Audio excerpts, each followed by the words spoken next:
প্রধান উপদেষ্টার বাসভবন অভিমুখে পদযাত্রা করছে।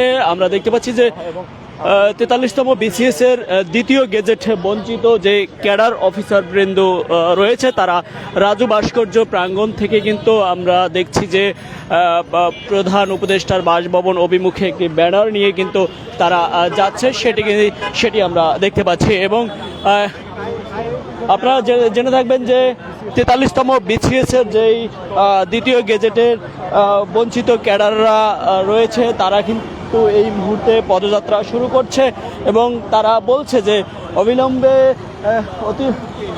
এই মুহূর্তে তাদেরকে একটি সিদ্ধান্ত দেওয়া হবে।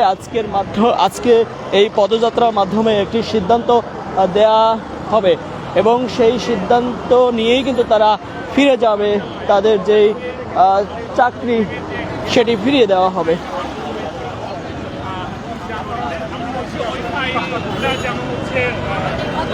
কাল আমাদের জনপ্রশাসন মন্ত্রণালয়ে আমাদের পক্ষ থেকে 5 জন প্রতিনিধি গিয়েছিলেন এবং আমাদের জানানো হয়েছে মন্ত্রণালয়ের পক্ষ থেকে আমাদের ফাইল জানুয়ারির 19 তারিখে প্রধান উপদেষ্টার দপ্তরে পাঠানো হয়েছিল, কিন্তু এখনও কেন সাইন হয়নি, 2 মাসেরও অধিক সময় হয়ে গেছে। সেখানে ফাইলটা কেন এখনো ক্লিয়ার করা হয়নি এটা আসলে, এবং ফাইলটা যাতে দ্রুত ঈদের আগে ছেড়ে দেওয়া হয় এটাই আমাদের আসলে প্রার্থনা এবং আমরা স্মারকলিপি প্রদান করতে যাচ্ছি প্রধান উপদেষ্টা মহোদয়। আপনাদেরকে কি অভিযোগে এই দ্বিতীয় গেজেটটি বঞ্চিত করছে? আমাদের আসলে সুনির্দিষ্ট সেরকম কোনো অভিযোগের ভিত্তিতে আমাদের জনপ্রশাসন মন্ত্রণালয় সিনিয়র সচিব স্যার বলেছিলেন যাদের কোনো রাষ্ট্রবিরোধী কর্মকাণ্ড নেই, কোনো ফৌজদারি অপরাধের সাথে কোনো সংশ্লিষ্টতা নেই এবং একাডেমিক লাইফে কোনো ধরনের শৃঙ্খলা ভঙ্গজনিত কোনো অভিযোগ নেই, তারা সবাই গেজেটভুক্ত হবেন। আমরা এখানে যারা আছি বা 227 জন আসলে তারা এখানে মেজরিটি এখানে প্রথম গেজেটে গেজেটভুক্ত ছিলাম এবং দ্বিতীয় গেজেট থেকে আমরা গেজেট বঞ্চিত হই একদিন আগে আমরা সেটা জানতে পারি। তো আমরা আসলে এখন দেখা যাক আমাদের দেশ জুড়ে তোলপাড় ওয়ালটন ফ্রিজ কিনে আপনিও হয়ে যেতে পারেন মিলেনিয়ার। আমরা দেখছিলাম এবং জানার চেষ্টা করছিলাম যে তাদেরকে যে বঞ্চিত করা হয়েছে দ্বিতীয় গেজেটে, সেই দ্বিতীয় গেজেটে বঞ্চিতর পরে কিন্তু তারা বিভিন্নভাবে পদক্ষেপ নিয়েছে।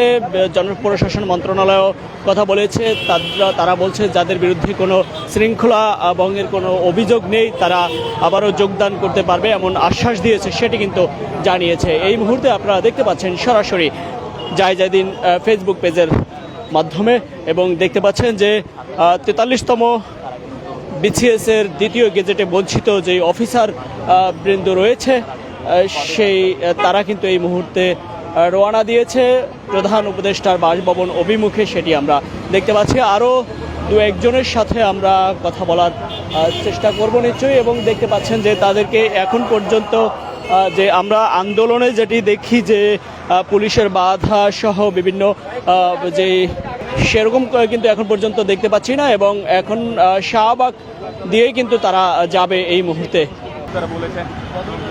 সরাসরি আপনারা জায়জাদিনের মাধ্যমে দেখতে পাচ্ছেন 43তম বিসিএস এর দ্বিতীয় গেজেট বঞ্চিত ক্যাডার অফিসার বৃন্দরা এই মুহূর্তে কিন্তু প্রধান উপদেষ্টার বাসভবন অভিমুখে রওনা দিয়েছে এবং রাজু ভাস্কর্য প্রাঙ্গণ থেকে কিন্তু তারা রওনা দিয়েছে। এই মুহূর্তে শাহবাগ থানার সামনে দিয়ে কিন্তু তারা পদযাত্রা শুরু করছে। তবে এখন পর্যন্ত আমরা দেখিনি যে বাধা বা কোনো রকম বাধার সৃষ্টি, সেটি কিন্তু আমরা দেখিনি। আমরা বিগত দিনগুলোতে দেখে আসছি যে আন্দোলনকে ঘিরে কিন্তু ব্যাপক সমস্যা তৈরি হয় বা বাধার সৃষ্টি হয়, এখন পর্যন্ত সেটি আমরা দেখছি না। তবে শাহবাগ প্রাঙ্গণ দিয়ে কিন্তু তারা যাচ্ছে এই মুহূর্তে এবং শাহবাগ ক্রস করার সময় আসলে কতটুকু বাধার সৃষ্টি হয় সেটি এখন পর্যন্ত বোঝা যাচ্ছে না। তবে আমরা দেখছি শান্তিপূর্ণ পদযাত্রা তারা শুরু করছে। আমরা 43তম বিসিএস এ গেজেট বঞ্চিত 227 জন আমরা মাননীয় প্রধান উপদেষ্টা মহোদয়ের কার্যালয় বরাবর পদযাত্রা করেছি, মূলত মাননীয় প্রধান উপদেষ্টা মহোদয়কে স্মারকলিপি দেওয়ার জন্য। গতদিন আমাদের শান্তিপূর্ণ পদযাত্রা ছিল জনপ্রশাসন মন্ত্রণালয় স্মারকলিপি দেওয়ার জন্য সিনিয়র সচিব মহোদয় কাছে। সেখানে আমাদের প্রতিনিধি দল গিয়ে জানতে পেরেছেন যে আমাদের যে 227 জন আমরা গেজেট বঞ্চিত হয়েছিলাম তাদের গেজেটের একটা সামারি ফাইল গত 19শে জানুয়ারি মাননীয় প্রধান উপদেষ্টা দপ্তর বরাবর পৌঁছেছেন, কিন্তু এরপরে 19শে জানুয়ারির পরে আজকে 20শে মার্চ 2 মাস হয়ে গিয়েছে, আমাদের গেজেট এখনো আলোর মুখ দেখেনি।